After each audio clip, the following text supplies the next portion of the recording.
పార్లమెంట్లో తిరుగులేని ఆధిక్యత ఉంది. తిరుగులేని నాయకునిగా అంటే ప్రపంచ నాయకుడిగా చెప్తున్నారు మీరు. అసలు మోడీని ఇంకా దేశ నాయకుడు కూడా కాదు. అలాంటిది కొంత ఎదురు దెబ్బ తగిలినట్టుగా అనిపిస్తుంది సార్. కళ్యాణ్ గారు ఈ పదాల కనికట్టుతోటి కొంత ప్రజల్ని కన్ఫ్యూజ్ చేసేటువంటి ప్రయత్నం జరుగుతూ ఉంది. మాకు 300 ఎంపీలు వచ్చారు. ఆల్రెడీ మా సీట్లు మాకుండానే ఉన్నాయి. ఇంకా ఏడెదురు దెబ్బ తాకింది? ప్రతిపక్షానికి ఉన్న 230, ప్రతిపక్షానికి ఉన్నాయి. అక్కడ ఏం మారింది? గణాంకాలు ఏం మారలేదు. బట్ 131వ రాజ్యాంగ సవరణ ఆమోదం పొందాలంటే 2/3 మెజారిటీ కావాలి. ఆ 2/3 మెజారిటీ లేదు కాబట్టి 131వ రాజ్యాంగ సవరణ లోక్సభ లోపల వీగిపోయింది. ఇట్ ఈస్ ట్రూ, అది అడ్మిటెడ్ ఫ్యాక్ట్. కరెక్ట్. మా 300 మేనేజ్మెంట్ ఇలాంటి బిల్లుల విషయంలో ఇలాంటి పెట్టే ముందు ఏ పార్టీ అయినా కొంత ఫ్లోర్ మేనేజ్మెంట్ చేయడం, ప్రతిపక్షాలతో మాట్లాడుకోవడం, వాటికి ఆమోదం వస్తుంది అనుకుంటేనే ముందుకెళ్ళడం, లేకుంటే సైలెంట్గా ఉండడం జనరల్ ప్రాసెస్లో జరుగుతుంది. పార్లమెంటరీ వ్యవస్థలో ఎవరైనా 2/3 కావాలని మీకు భారతీయ జనతా పార్టీ గురించి మేము ఎప్పుడు మాట్లాడినా ఒక మాట చెప్తాం. Bharatiya Janata Party is a party with difference. మిగతా రాజకీయ పార్టీలాగా ఏది పడితే చెయ్యం మేమని చెప్తాం. ఈ బిల్లు ప్రవేశపెట్టే కంటే ముందు భారత పార్లమెంటరీ ప్రజాస్వామ్యంలో పార్లమెంటరీ వ్యవహారాల శాఖ మంత్రి అయినటువంటి కిరణ్ రిజిజు గారు అన్ని పార్టీల అధ్యక్షుల ఇళ్లకి, పార్టీల నాయకుల ఇళ్లకి వెళ్ళి బిల్లు యొక్క ఇంపార్టెన్స్ని భారత ప్రజలందరి ముందు ఉంచడానికి ప్రయత్నం చేస్తూ ఉన్నాం. స్పెషల్ సెషన్ పెడతా ఉన్నాం, మీరు సహకరించండి అని ప్రతిపక్ష పార్టీల నాయకులు అందరి ఇళ్లకు కూడా కిరణ్ రిజిజు గారు పర్సనల్గా వెళ్ళి బిల్లు యొక్క ఉద్దేశాన్ని వారికి ఎక్స్ప్లెయిన్ చేసి వచ్చినారు. దీంట్లో 2 అంశాలని మనం చూడాల్సింది. 131వ రాజ్యాంగ సవరణ వీగిపోయింది. తమిళనాడు ఉంటుంది, తమిళనాడు ఢిల్లీని ఓడించింది అంటాడు. రేవంత్ రెడ్డి ఢిల్లీలో కూర్చొని అంటాడు, నేను చేసిన ప్రయత్నం వల్లనే ఢిల్లీలో ఈ 131 రాజ్యాంగ సవరణ వీగిపోయింది అంటాడు. మేము ఓడిపోలేదు, మీరు అర్థం చేసుకోండి. మాకు ఓట్లు తగ్గలేదు, ఇన్ఫాక్ట్ మాకు 4 ఓట్లు పెరిగినాయి కూడా, మీరు అది అర్థం చేసుకోండి. బిల్ పాస్గా వీగిపోయింది అంటున్నారు. పాస్ అవుట్ ఉండదు. అది 2/3 మెజారిటీ వస్తే ఆ రాజ్యాంగ సవరణకి ఆమోదం పొందినట్టు చెప్తారు. సో రాజ్యాంగ సవరణ ఎందుకు చేయాల్సి వచ్చింది అనేది ఫస్ట్ మనం ఆలోచించుకోవాలి. చాలామంది డీలిమిటేషన్ చేస్తారట, ఏదో 2 రాష్ట్రాల సీట్లతో ప్రధానమంత్రి అవుతాడట, 3 రాష్ట్రాల ప్రధానమంత్రి అవుతాడంట. ఇట్లా ఒక బ్రిటన్ తత్వవేత్త చెప్పినట్టు నిజం నిద్ర లేచేసరికి అబద్ధం ప్రపంచాన్ని జుట్టొస్తుందని, ముఖ్యమంత్రి కుర్చీలో ఉన్నామని, మీడియా కంట్రోల్లో ఉందని, కంట్రోల్లో లేకపోతే కంట్రోల్లో పెట్టొచ్చని, మనం ఏది చెప్తే అదే రాయాలని, మనం ఏది చెప్తే అదే వేదం అన్నట్టు రీతి లోపల 10 ఏళ్ళ ఒక ఆయన చెలరైపోయిండు. పోయి ఎల్లెలకలు పడితే ఇప్పుడు యాడున్నాడో చూస్తున్నారు. ఇప్పుడు ఈయన కూడా అదే పని చేస్తూ ఉన్నాడు. అధికారం ఆ పొరను అట్లా ఏర్పాటు చేస్తుంది ముఖ్యమంత్రులకి. ఆ పొరతోటి వాళ్ళు అట్లా బిహేవ్ చేస్తాను. మీరెంత మీ బలం ఎంత అనేది మీరు అర్థం చేసుకోవాలి. మేము ఎదిగిన కొద్దీ ఒదగాలనే సిద్ధాంతంతో ఉన్నాం కాబట్టి ఒకటోసారి, రెండోసారి, మూడోసారి, రేపు మీరు ఎవరు సపోర్ట్ చేసినా చేయకుండా 4వసారి కూడా ఈ దేశానికి ప్రధానమంత్రి మళ్ళీ నరేంద్ర మోడీ గారే అవుతారు. మీకేం ఆశ్చర్యపోవాల్సిన అవసరం లేదు. ఆయన ఇంతింతాయి వటుడింతాయి అన్నట్టు మీరే చెప్పారు కదా, ప్రపంచంలోనే ఒక గొప్ప నాయకునిగా ఎదిగిండి, ఆయనకు తిరుగులేదు. ఇవన్నీ ఏనుగుపోతుంటే మరుగే కుక్కలు మరుగుతూనే ఉంటాయి. ఏ కుక్క టైం వచ్చినప్పుడు ఆ కుక్క మరుగుతుంది, వెళ్ళిపోతుంది పక్కకు తప్ప వాళ్ళు చేయగలిగేది చేసేది కూడా ఏం లేదు. నేను ఇంత కాన్ఫిడెంట్గా చెప్తా ఉన్నాను. ఇకపోతే మన రాష్ట్ర ముఖ్యమంత్రి గారు పోయి నేనేదో ఢిల్లీలో కూర్చొని 3 రోజులు చక్రం తిప్పిన 131 రాజ్యాంగ సవరణ వీగిపోయింది అని చెప్తున్నారు. మీరు 131 రాజ్యాంగ సవరణ ఎందుకు తేవాలనుకుంది భారత ప్రభుత్వం, నరేంద్ర మోడీ గారి నాయకత్వంలో అనేది ప్రజలకు ఒక నిమిషం నేను చెప్పనియాలి మీరు దయచేసి. చెప్పండి. సో భారత పార్లమెంట్లో లేదా భారత పార్లమెంట్ నడిచే విధానం అంతా భారత రాజ్యాంగం మీద డిపెండ్ అయి ఉంటుంది. గౌరవనీయులు బిఆర్ అంబేద్కర్ గారి నాయకత్వంలో దాదాపు మేధావులందరూ, దేశంలో ఉన్న వివిధ రంగాల మేధావులంతా కలిసి ఒక రాజ్యాంగాన్ని రాశారు. ఏం చెప్తుంది భారత రాజ్యాంగం? ప్రతి 10 సంవత్సరాలకు ఒకసారి పెరిగిన జనాభా అవసరాలను బట్టి రాష్ట్రాల్లో పార్లమెంట్లో సీట్లను సవరణ చేయాలనేది భారత రాజ్యాంగం చెప్తుంది. జనాభా ప్రాతిపదికన పెరిగిన జనాభా అని చెప్పింది, జనాభా ప్రాతిపదికన చేయమని చెప్పింది. అవును. సో 1971లో అప్పుడు ఉన్నటువంటి కాంగ్రెస్ ప్రభుత్వం ఇప్పుడున్నటువంటి 543 స్థానాలు అనేటిది అప్పుడున్నటువంటి జనాభా రీత్యా ఫిక్స్ చేసినారు. సో 1971 నుంచి కళ్యాణ్ గారు ఇప్పుడు మనం 2026కు వచ్చినాం.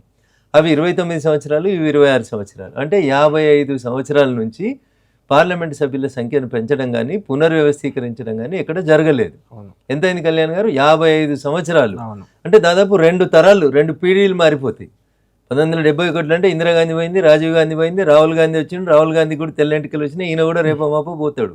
56 ఇయర్స్ నుంచి మీకు లోక్సభలో reorganisation of the parliament seats జరగలేదు. ఇప్పుడున్న రాజ్యాంగం ప్రకారం, భారత రాజ్యాంగం, బిఆర్ అంబేద్కర్ గారు భారతదేశానికి ఇచ్చిన రాజ్యాంగం ప్రకారం ప్రతి 10 సంవత్సరాలకు ఒకసారి జనగణన తర్వాత సీట్ల సంఖ్యని మార్చడం, చేర్చడం, తగ్గించడం, పెంచడం ఇవన్నీ చేయాలి. చేయలేదు. 71 నుంచి చేయలేదు. ఇప్పుడు 2026లో చేయాలి అని భారత ప్రభుత్వం ఒక ఆలోచన చేసింది. వెంటనే దక్షిణాదిలో ఉన్నటువంటి తమిళనాడు ముఖ్యమంత్రి గారు, తెలంగాణ ముఖ్యమంత్రి గారు, కర్ణాటక ముఖ్యమంత్రి గారు ఇట్లా కొందరు సన్నాయి నొక్కులు మొదలుపెట్టారు. ఏమని, మేము 1971లో భారత ప్రభుత్వం చెప్తే మేము జనాభాని నియంత్రించినాము, ఇంటికి ఒకరిని ఇద్దరిని కనడం స్టార్ట్ చేసినాము, కాబట్టి దక్షిణ భారతదేశంలో జనాభా తగ్గింది, ఉత్తర భారతదేశంలో జనాభా నియంత్రించలేదు కాబట్టి అక్కడ జనాభా పెరిగింది, కాబట్టి ఇప్పుడున్నటువంటి భారత రాజ్యాంగం ప్రకారం అంబేద్కర్ గారు చెప్పిన దాని ప్రకారం పెంచితే ఉత్తర భారతదేశానికి సీట్లు ఎక్కువ పెరుగుతాయి, మీరు చెప్పింది విన్నందుకు, మేము మంచి చేసినందుకు మాకు సీట్లు తగ్గుతాయని అన్ని రాష్ట్రాల ముఖ్యమంత్రులు ఒక వాయిస్ని దక్షిణ భారతదేశం నుంచి మొదలుపెట్టినారు. కరెక్టే కదా అది. సో అందుకని భారత ప్రభుత్వం ఏం చేసిందంటే ఈ అపవాదం మన మీదకి రావద్దు, దక్షిణ భారతదేశ ప్రజలు అట్లా ఫీల్ కావద్దు అనే ఉద్దేశం కొద్దీ అన్ని రాష్ట్రాల లోపల 50% ఆఫ్ ద సీట్లు పెంచుకుంటూ పోదామని ఒక కొత్త ప్రతిపాదన తీసుకొచ్చారు. సరే, దాని మీద కూడా రకరకాలైనటువంటి చర్చలు జరిగినాయి. తెలంగాణ ముఖ్యమంత్రి ఒక అడుగు ముందుకేసి జిఎస్డిపి బేసిస్గా మీరు పెంచుర్రి, మేము హైబ్రిడ్ నమూనాని, కొత్త నమూనాని ప్రపోజ్ చేస్తున్నామని తెలంగాణ రాష్ట్ర ముఖ్యమంత్రి గారు ఒక కొత్త మాట అనేసి వచ్చేసిండు. నేను అడుగుతా, మరి రేపు తెలంగాణ రాష్ట్రంలో రేపు సీట్లు పెరుగుతాయి, రేపు శాసనసభకు సీట్లు పెరుగుతాయి, మీరు కూడా అదే హైబ్రిడ్ బేసిస్లో పోతారా? అంటే ఏంది మీరు చెప్పాలనుకున్నటువంటి హైబ్రిడ్ విధానం లేదా జిఎస్డిపి విధానం ప్రకారం ఏమవుతుంది?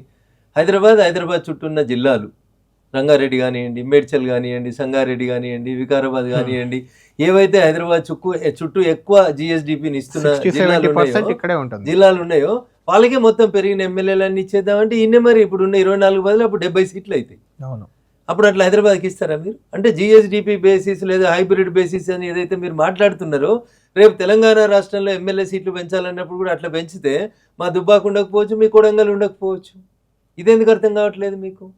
సో అందుకని ఏదో ఒకటి అనాలి, ఏదో ఒకటి చేయాలి, చేసి మేము గొప్పలం అనిపించుకోవాలి. మా కాంగ్రెస్కి ఢిల్లీలో నాయకత్వం ఖతం అయిపోయింది కాబట్టి దక్షిణ భారతదేశానికి నేనే హీరోనని చెప్పించుకొని రేపు ఎప్పుడన్నా ఖర్గే గారిగా నడవత్తలేదు, కూసవత్తలేదు కాబట్టి ఖర్గే గారు రిటైర్డ్ అయితే రాహుల్ గాంధీ ఆ కుర్చీకి ఆయనంతలో ఆయనే శాశ్వతంగా దూరం ఉంటున్నాడు, నన్ను ప్రమోట్ చేస్తారేమో అని ఆశకు దక్షిణాదికి ఈయననే హీరో అన్నట్టు క్లెయిమ్ చేసుకుంటున్నట్టు కనబడుతుంది తప్ప nothing is there in the Telangana CM's logic. దాంట్లో లాజికే లేదు అక్కడ. పోనీ మేము చెప్పిన దాంట్లో ఏం లాజిక్ ఉందో ప్రజలకు చెప్పాలనుకున్నాం మేము. అందుకనే పార్లమెంట్ ప్రత్యేక సెషన్ తెచ్చినాం. మాకు 2/3 మెజార్టీ లేదనేది మాకు తెలుసు. అయినా మేము చెప్పాలనుకున్నటువంటి విషయాలు ప్రజలకి, పార్టీలకు చెప్తే కనీసం అర్థం చేసుకునన్నా ఓటేస్తారేమో ఆత్మ ప్రబోధానుసారం అనుకొని పార్లమెంట్ సెషన్ని పెట్టడం జరిగింది. మేము చెప్పినటువంటి లెక్క ప్రకారం పోతే అంటే 50% ఆఫ్ ద సీట్స్ పెరిగితే ఏం జరుగుతుంది అనేది లెక్కేసుకుందాం. ఉదాహరణకు వీళ్ళు దక్షిణ భారతదేశానికి ఛాంపియన్గా 5 రాష్ట్రాలు చెప్తారు. తమిళనాడు తీసుకోరు సార్. తమిళనాడులో ఇప్పుడున్న సీట్లు 39 లోక్సభ స్థానాలు ఉన్నాయి. 50% పెరుగుతాయి అంటే 20 పెరుగుతాయి.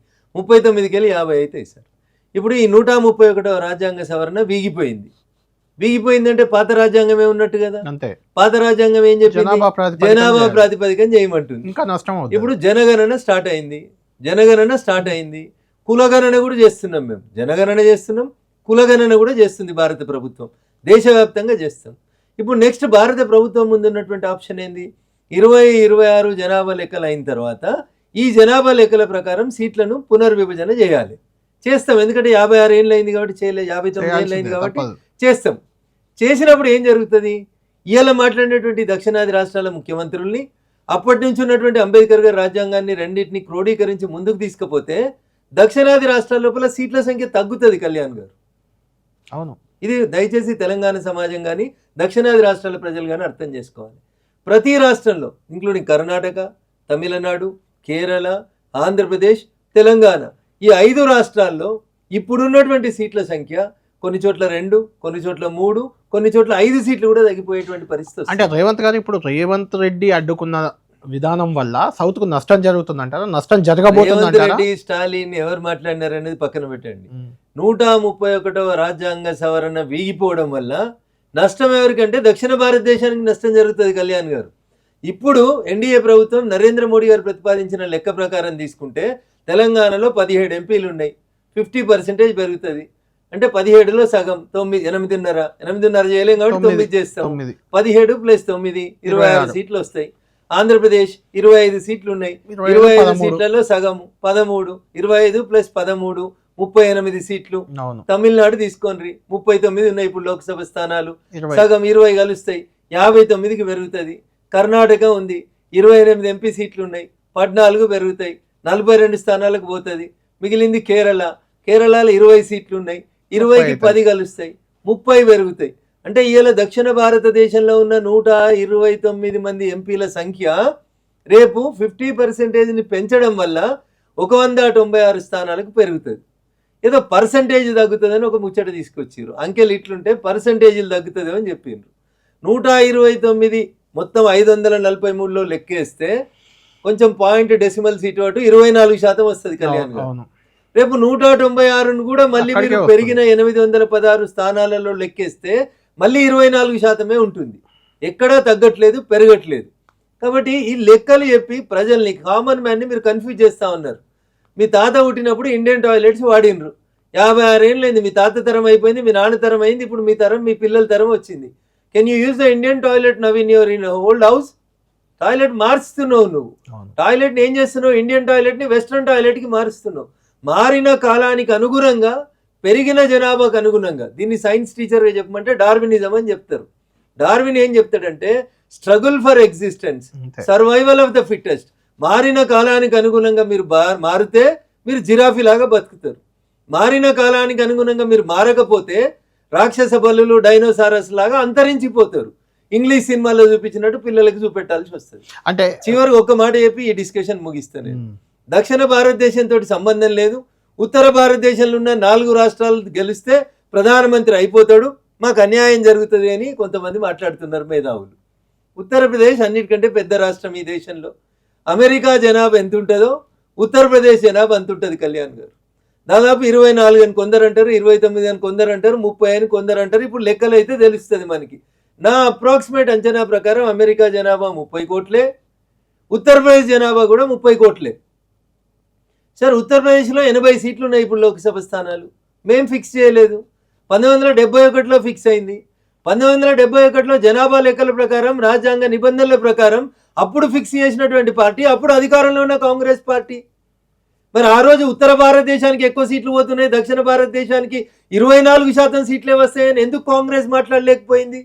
పోనీ ఇప్పుడు మేము మాట్లాడదామని అనుకుంటున్నాం, కానీ మీ ఆరోపణలన్నీ సత్యదూరమే ఉన్నాయి కదా. మేము మళ్ళీ అదే 24%ని అట్లే కంటిన్యూ చేస్తున్నాం కదా కళ్యాణ్ గారు.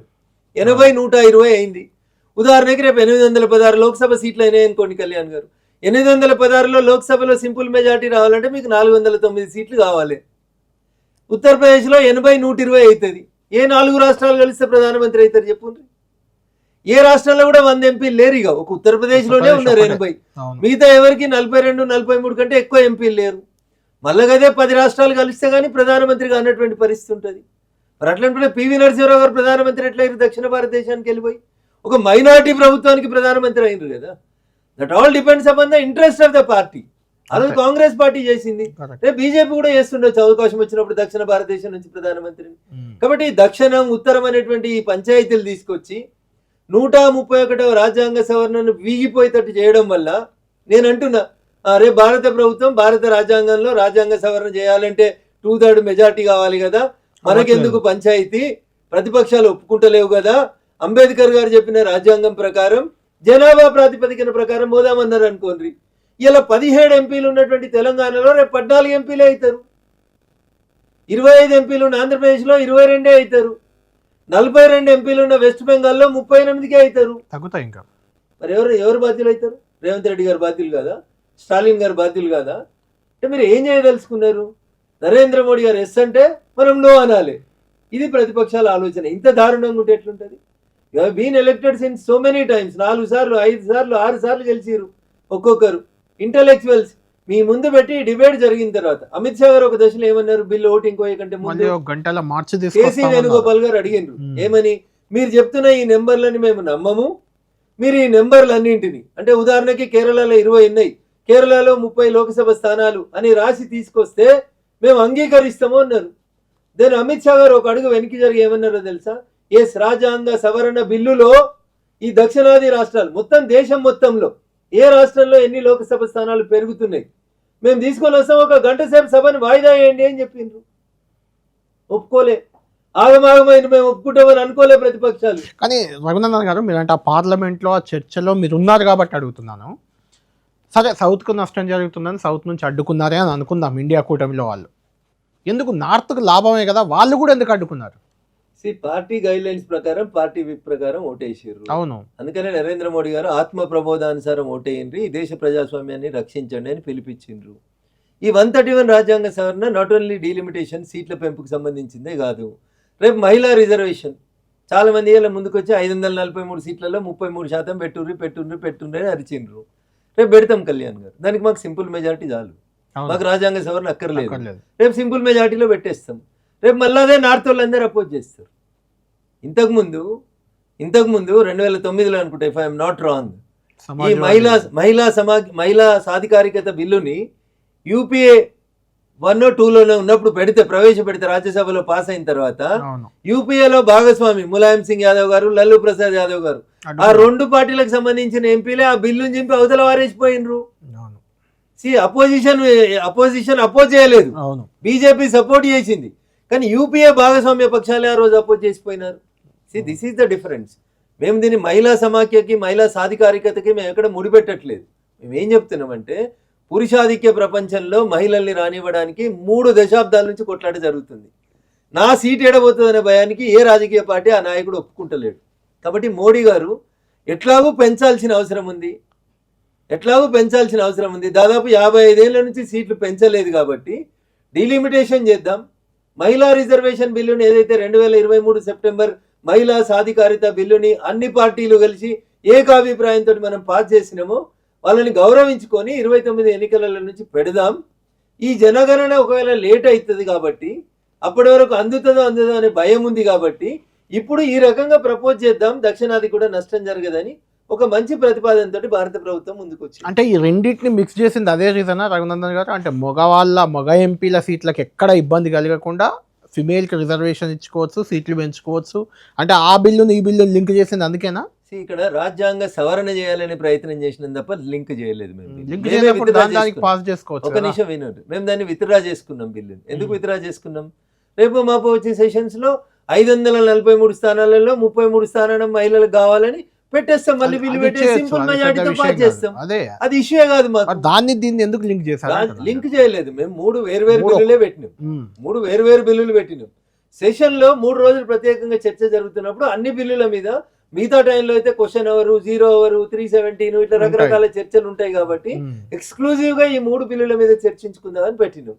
రాజ్యాంగ సవరణ బిల్లు వీగిపోయిన తర్వాత మీకు నచ్చింది మీరు పాస్ చేసిరని మళ్ళీ అనకుండా మేము విత్డ్రా చేసుకొని మళ్ళీ ప్రవేశపెడతాం. ఈవెన్ నిన్న రాత్రి జాతిని ఉద్దేశించి మాట్లాడినప్పుడు కూడా గౌరవ దేశ ప్రధాని గారు ఏమన్నారు? ఖచ్చితంగా మేము మరింత తెగువతోటి ముందుకు వస్తాం, బిల్లులు పాస్ చేపిస్తాం తప్ప మేము ఎక్కడ వెనుకకు తగ్గుతామని చెప్పలేదు. 100% 543కు చేయమన్నా చేస్తాం, 816కు చేయమన్నా చేస్తాం. ఏ రకంగా అయినా మహిళా రిజర్వేషన్ ఇంప్లిమెంట్ చేసే బాధ్యత నరేంద్ర మోడీ గారి నాయకత్వంలో భారతీయ జనతా పార్టీ తీసుకుంటుంది. మేము ముందుకు పోతాం. ఆ బిల్లులన్నీ సింపుల్ మెజార్టీతోటే పాస్ అవుతాయి, వాటిని కంపల్సరీ పాస్ చేసుకుంటాం. 5 రాష్ట్రాల ఎన్నికల్లో లాభం కోసం అని, లేదంటే మళ్ళీ ఒకసారి మోడీ గెలిచేందుకు కోసం వీటిని సడన్గా తెరపైకి తెచ్చారు. ఇప్పుడు ప్రత్యేక సెషన్, ఇటు ఎన్నికలు ఉన్నాయి, ఎన్నికలు జరగబోతున్నాయి ఈ వీక్లో, ఈ మంత్ ఎండ్ లోపు అయిపోతాయి ఎన్నికలు. ఈ సందర్భంగా తేవడం వెనుక ఖచ్చితంగా బీజేపీ వ్యూహం ఉంది, ఎన్నికల్లో ప్రయోజనం కోసమే. అందులో ముఖ్యంగా మమతా బెనర్జీ అక్కడ ఒక ఫిమేల్ లీడర్ ఉన్నారు కాబట్టి అక్కడ దెబ్బ కొట్టడానికి ఆమెను మహిళా బిల్ తెచ్చారు అనే విమర్శకి. కళ్యాణ్ గారు పార్లమెంట్లో అమిత్ షా గారు చెప్పినట్టు నేను కూడా మీకు 10 నిమిషాలు బ్రేక్ ఇస్తా. ఒక ప్రశ్న అడుగుతాం మేము, దీనికి సమాధానం చెప్పు. 2004 నుంచి 2014 యూపీఏ 1 యూపీఏ 2, లేదా మేము అధికారంలోకి వచ్చినాక 2014 నుంచి 2024 దాకా అన్న, 2005, 2006, 2007, 2008 తీసుకోరు, లేదు 2015 మేము వచ్చిన తర్వాత, 2016 అంటే నరేంద్ర మోడీ గారు వచ్చిన తర్వాత, 2017, 2018 ఏ సంవత్సరంలో ఈ దేశంలో రాష్ట్రాల శాసనసభకు ఎన్నికలు జరగని సంవత్సరం ఏదైనా ఉంటే మీరు నాకు చెప్పండి. Kindly take break for 10 minutes and search your intelligence and your back office. ఖచ్చితంగా జరుగుతూనే ఉంటాయి. ఈ దేశంలో 2004లో మన్మోహన్ సింగ్ గారు ప్రధానమంత్రి అయితే 2005లో 5 రాష్ట్రాలకు ఎన్నికలైనాయి, 2006లో 4 రాష్ట్రాలకు అయినాయి, 2007లో 3 రాష్ట్రాలకు అవుతాయి. 28 రాష్ట్రాలని మీరు జమిలీ ఎన్నికల్ని 1967లో నాశనం పట్టించి రాష్ట్రపతి పాలనతోటి ఇవాళ ఎవరైతే మీ తోకబట్టుకొని ఊరేగుతున్న ప్రజల చేత ఎన్నుకోబడిన కమ్యూనిస్టు పార్టీ పాలనని కేరళలో 1967 తర్వాత ఈ దేశ తొలి ప్రధాని జవహర్లాల్ నెహ్రూ గారు రద్దు చేసిన కాడ మొదలు పెడితే జమిలీ ఎన్నికలు లేకుండా చేసిరు మీరు ఈ దేశానికి. 52 భారతదేశ రాజ్యాంగం అమల్లోకి వచ్చిన 1950 తర్వాత ఈ దేశానికి జరిగిన మొదటి సార్వత్రిక ఎన్నికలు జమిలీ ఎన్నికలు రాష్ట్రాలకి పార్లమెంట్కి జరిగినాయి. 57 రెండోసారి జరిగినటువంటి సార్వత్రిక ఎన్నికలు జమిలీ ఎన్నికలు. మూడోసారి 1962 మూడోసారి జమిలీ ఎన్నికలు. 1967 నాలుగోసారి జమిలీ ఎన్నికలు. జమిలీ ఎట్లెత్తారు? 2 అంటే కన్ఫ్యూజ్ అవుతారు. ఇలా గింత చదువుకున్నారు, గిన్ని టీవీలు, గిన్ని కంప్యూటర్లు, గింత చాట్ జీపీటీలు, గిన్ని తెలివితేటలు వచ్చిన తర్వాత ఎమ్మెల్యేకి ఎవరికి వేయాలి, ఎంపీకి ఎవరికి వేయాలన్నా ఓటేసుడు తెలియదా? 1952లో వేసిర్రు కన్ఫ్యూజన్ లేకుండా. ఆ రోజు ఈ దేశ లిటరసీ రేట్ 35% లేదు. ఇలా 70% దాటింది లిటరసీ రేటు. 90 ఏళ్ళ ముసలా వచ్చి ఓటేస్తుంది సర్పంచ్కి ఎవరికి వేయాలి, పంచాయతీ వార్డు మెంబర్కి ఎవరికి వేయాలి అనేది. ఇవాళ జమిలీ పెడతామంటే మీకు ఇబ్బంది అవుతుంది. ఎందుకు? మోడీ గారు ప్రపోజ్ చేస్తారు కాబట్టి మోడీ గారికి పేరు వస్తుంది. అందుకని ఇప్పుడు ఎన్నికలు అవుతున్నాయి. కేరళ అయిపోయినాయి, అస్సాం అయిపోయింది, పాండిచేరి అయిపోయింది, పశ్చిమ బెంగాల్ తమిళనాడు ఉంది. ఇప్పుడు పెడితే ఇట్లా అన్నారు. సరే ఈ సంవత్సరం 26లో ఉన్నాం. ఇప్పుడు ఆపి 27లో పెట్టినామనుకోండి, కళ్యాణ్ గారు మోడీ అన్నారు. ఉత్తరప్రదేశ్ లో గెలిస్తే ఎందుకు పెట్టిర్రు అంటారు. అరే ఇదేమన్యాయం అన్నా? ఏ సంవత్సరం అన్నా ఈ దేశంలో ఎన్నికలు లేని సంవత్సరం ఒక్కటి చూపెట్టన్నా. మనకు బుద్ధి వచ్చిన 2004 కాడికెళ్ళి లెక్కేసుకుందాం. 2004 మన్మోహన్ సింగ్ కాడికెళ్ళి ఇయ్యాల దాకా. ఇగో ఈ ఏడాది ఎలక్షన్లు లేవు ఈ దేశంలో. ఖచ్చితంగా ఉంటూనే ఉన్నాయి. నువ్వు ఇయ్యాల పెడితే వెస్ట్ బెంగాల్ గెలిస్తే ఎందుకంటున్నావు. రేపు పెట్టినావు అనుకో వచ్చే సంవత్సరం ఉత్తరప్రదేశ్ లో గెలిస్తే ఎందుకంటావు. 28లో పెట్టినావు అనుకో 29లో మోడీ గెలిస్తే. మీరు ఒక పాత సినిమాలో పరచూరి బ్రదర్స్ లో ఒక బ్రదర్ ఒక డైలాగ్ చెప్తాడు, గుర్తు పెట్టుకోండి. వరదలు వచ్చి జనాలంతా బురదలో ఉన్న సందర్భం లోపల ముఖ్యమంత్రి హెలికాప్టర్లు వచ్చిపోయింది అనుకో, ఏం చెప్పాలంటాడు?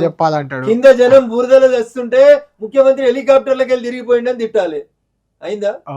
కింద పైన హెలికాప్టర్కి వెళ్ళి రాకుండా కింద బస్సులు వచ్చిండు అనుకో, వరదలు వచ్చి జనం బురదలో వస్తుంటే గవర్నమెంట్ 100 కోట్లు పెట్టి కొట్టిన ఆడ హెలికాప్టర్ ఇడిచిపెట్టి 2 రోజుల తర్వాత నిదానంగా బస్ వేసుకొని వచ్చిండని తిట్టాలి.